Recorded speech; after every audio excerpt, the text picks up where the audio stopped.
I found out my husband of 10 years never loved me and only wanted my money. My whole world is crashing right now. I never thought that this could happen to me. I am deeply in love with my husband and I thought he loved me too. My husband Sam and I met after college at a book club. We fell in love and married a year later, right out of college. I honestly thought that my life was a dream come true. He was kind and silly, and he made me feel loved. I found out last week that my husband never loved me. I overheard Sam talking to his friend on FT when he thought I couldn't hear. His friend was congratulating Sam on bagging me, because I'm loaded. That's not true. Though I make a decent living and my parents recently had some success in their business abroad, I don't make nearly enough to be considered wealthy, perhaps upper middle class at best. It's not like I can quit my job tomorrow and be set for life. I'm a financial analyst and make $300,000 working 70 hours a week. Sam is a customer service advisor for a bank and makes $50,000 working 35 hours a week. Edit, yes, I was in investment banking out of college. Sam has had this job for 4 months. He has a spotty work history due to not getting along with his bosses. Sam then said that all his planning paid off and he'd live the easy life. His friend added that he couldn't imagine being married to me, waking up to my face. I've never been very attractive, I'm very skinny and have a thin face and a wide nose, but Sam made me feel like the most beautiful woman in the world. Sam just laughed and said it's easy when you have the mindset.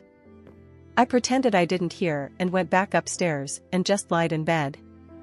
I've been sleeping on the couch with the excuse of working late and not disturbing him. Every time I've woken up in our bed with him cuddling me. I don't feel loved. I feel used. I don't know what to do. Comments. OOP on if she had a prenup with her husband. We don't have a prenup. I regret it. OOP on why their earnings are not enough to live comfortable in their area. I know it's far more than most Americans, but it's not enough for someone to lie for 10 years about. He could have found anyone else. It's definitely not enough to be truly wealthy, just comfortable. If he wanted to bag someone, could he have not found someone else? He didn't have to lie to me and say he loved me. It is comfortable. Just not wealthy. When I think of wealthy, I think of people who don't have to work for a living. I have serious medical conditions that cost a lot of money, partially exacerbated by my work life. I used to work 80 to 100-hour weeks.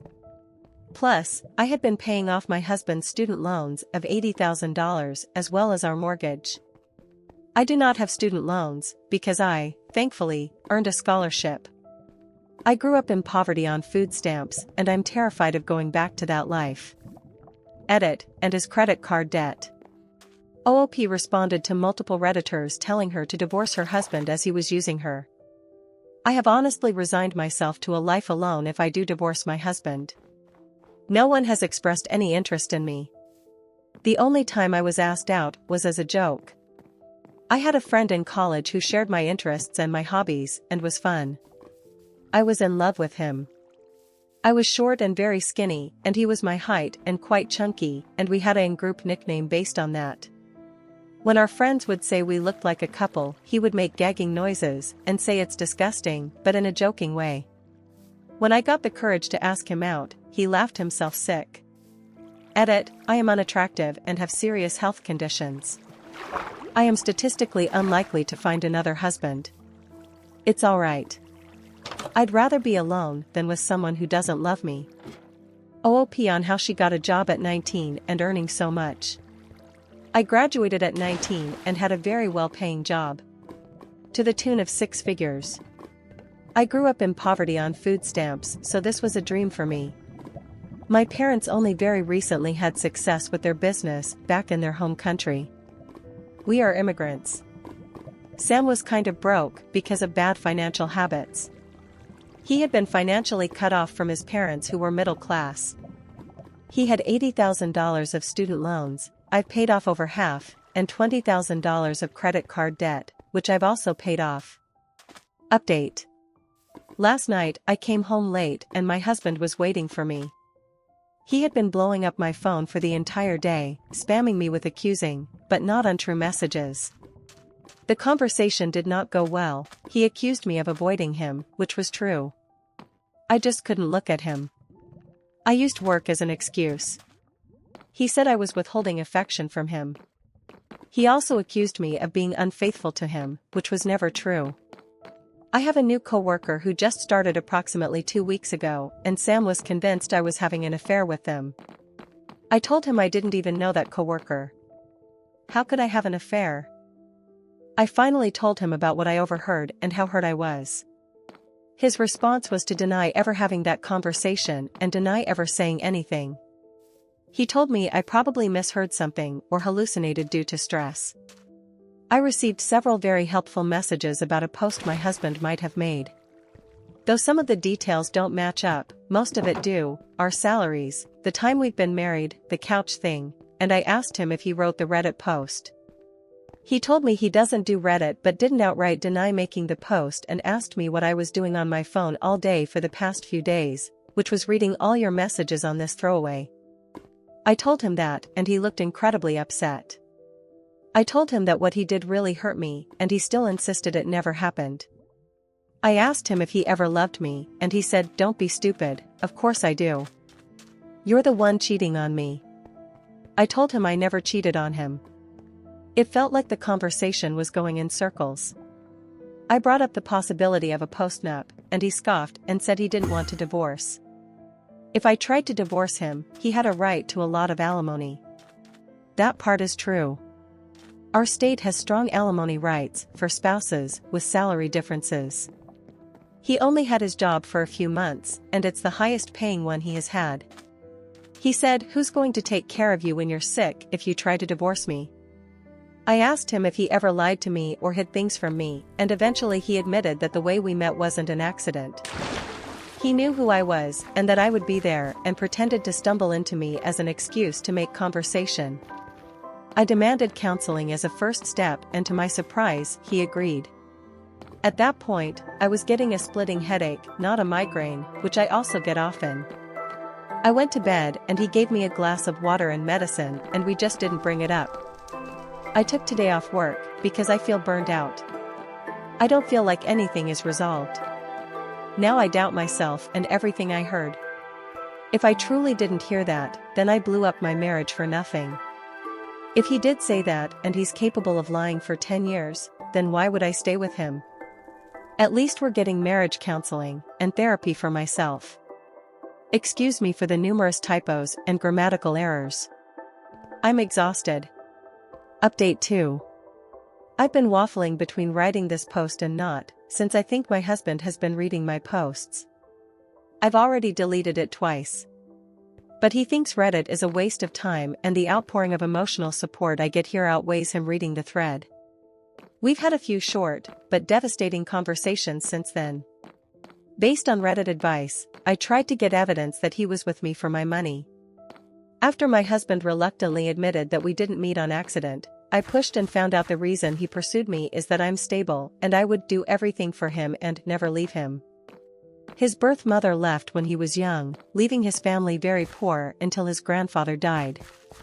I feel sorry for him and understand why he did this, but there's a small, selfish part of me that wonders why he chose me for this life.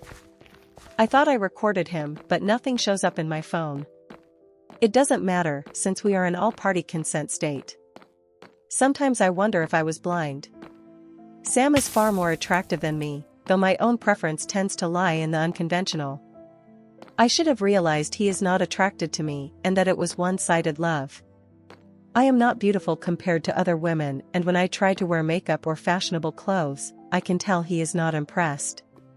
I thought it was because he liked me better natural. My mother used to say a pig wearing makeup is uglier than a pig. I understand that now.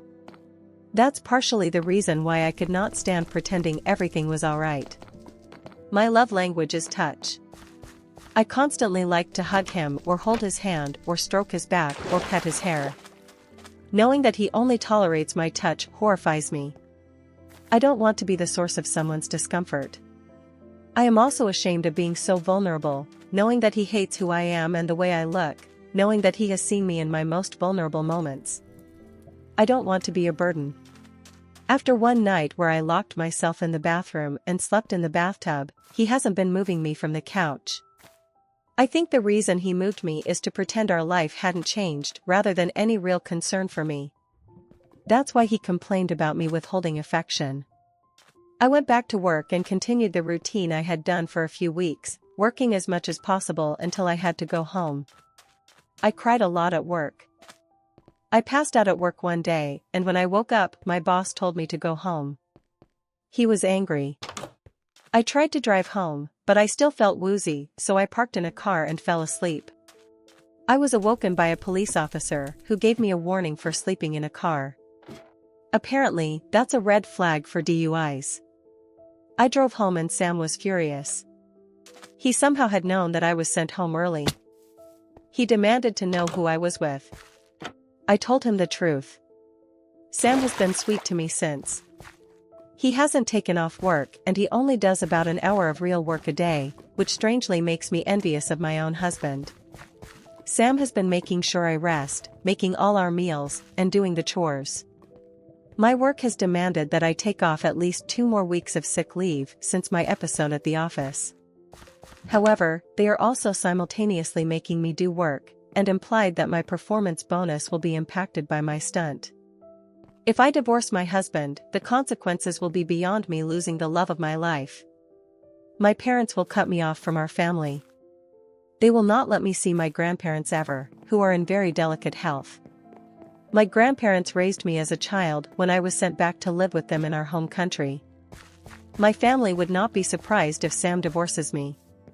My parents even told me at our wedding that he will leave me and that I should have married the man they arranged, who wanted me for my citizenship.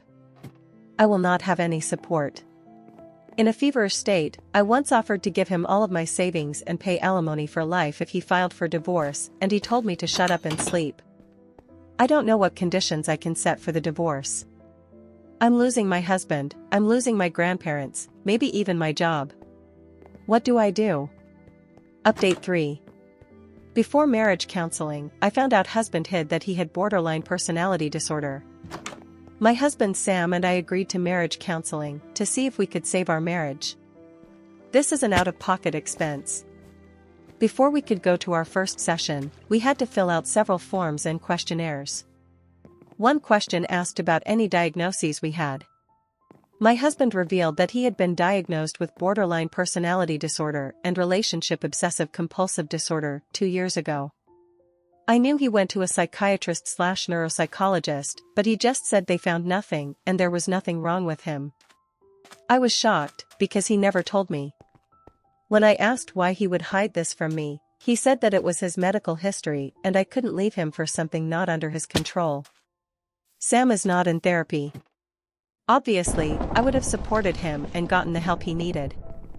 Ever since this came out, Sam has been saying that if I divorce him, I'm abandoning him and that it would be proof I never loved him or care about him. That's not true. I do love him. That's why I'm doing this. If I divorce him and pay alimony, he'll find someone he's actually in love with. We'd both be happy. Sam has not given me a moment of space, but to be fair, I had a high fever a few days ago. Sam said he wants life to go back to normal before all this happened and we were happy, but I don't understand why he would want to continue to live a lie. I'm offering him a way out and he refuses. Is it because of his diagnoses? How do we move forward from this? Is marriage counseling even worth it? Am I making a mistake? Update 4. I had my first therapy session ever on Saturday, a weekend online therapist who was licensed. When she asked what issues I wanted to resolve, one problem I told her was that I felt like I didn't deserve anything in life. My therapist said that it wasn't an issue, but a blessing, since I can practice gratefulness. I am grateful for the smallest things, but intellectually, I feel as though I should not be grateful for them. I feel like a doormat in my personal and professional life. My work demands extremely long work hours. I remember the worst week I ever had in my career was 104 hours of work. I'm exhausted, but my boss relies on me and me only even though there are other members of the team. He says I'm his biggest asset, and I am grateful for being recognized. Yet, others have gotten promotions off the team and into more relaxed roles. I have not. I've worked here for years, and I've only taken 11 days off for vacation the entire time, not because I want to work, but because I'm needed. I had invasive wisdom teeth surgery on Thursday, and I got both an infection and dry socket over the weekend. We had a deal going through and I went to work yesterday in pain with a fever because my boss demanded that I be there. I worked until 12:17 a.m. and didn't eat anything since I was in so much pain. I was supposed to Uber back to my hotel. My husband and I are discussing divorce, but I pressed the wrong destination and went back to our house instead. I fell asleep in our front yard, where my husband found me. Luckily, nothing happened to me, since I live in a relatively safe area. My husband is thrilled I came home. He pleaded with me to cancel the rest of the hotel stay, and I caved in. I feel selfish for divorcing him, and I feel selfish for staying. I don't want to be like my father, using money to force someone to stay with them. I got my dry sockets treated. I need someone to help me irrigate the holes since doing it myself caused the infection, but I don't know who to ask. No friends or family live nearby. I just haven't been eating because I don't want to get another infection. Looking at this post, I feel so much self-loathing. It's filled with aggrandizing self-pity. The price of my job is the loss of a personal life. Many people would be happy to be in my position, making as much money as I do. Many people would be thrilled to live my life, and have a home to come to, and food in their stomachs. There's no reason for me to be unhappy, yet I am. And I know I should feel entitled to some things, but if my therapist says not being expectant is a good thing, then what is my problem? What is wrong with me? Update 5. Why would my husband insinuate that there is abuse in our relationship to his friend? My husband Sam and I have access to each other's phones, computers, emails, etc. Normally, I don't read my husband's things, though I know he sometimes checks my messages and the like. Today, he left his laptop open to his messages, and I saw my name in a message alert from his friend who does not like me. I read more of the chat. A few days ago, Sam was arguing with his father over the phone. He was angrier than usual and gesticulating. I went to get something, and when I was behind him, his fist accidentally hit my jaw. He apologized immediately, and it was fine. I've had a couple of minor surgeries unrelated to this incident, so I don't look great. I can see why someone would be concerned. My new friends and my therapist were very concerned too when they saw me, but when I explained, they understood. Sam's friend saw me yesterday for a minute. In the chat, he asked Sam why I had a messed up face, and Sam said it was fine and not interfere in our marriage. The friend was telling Sam that he should leave me, and it was all right if we divorced, because there were a lot of women who wanted him. The last message said, "You can't hit your wife BC, she wants a divorce. UST, take the check and go." Throughout the entire conversation, Sam never told his friend it was an accident. He just said that I was his wife and it was not his friend's business. I feel awful for violating his privacy, and I will tell him, but I'm also confused why he would say this and not clarify the accident. Additional information from OOP on why she was not divorced yet. I don't know. I'm just deeply exhausted by it all. Separating, disentangling finances, surgeries, regressions, breaking from my job, stress. It was all overwhelming.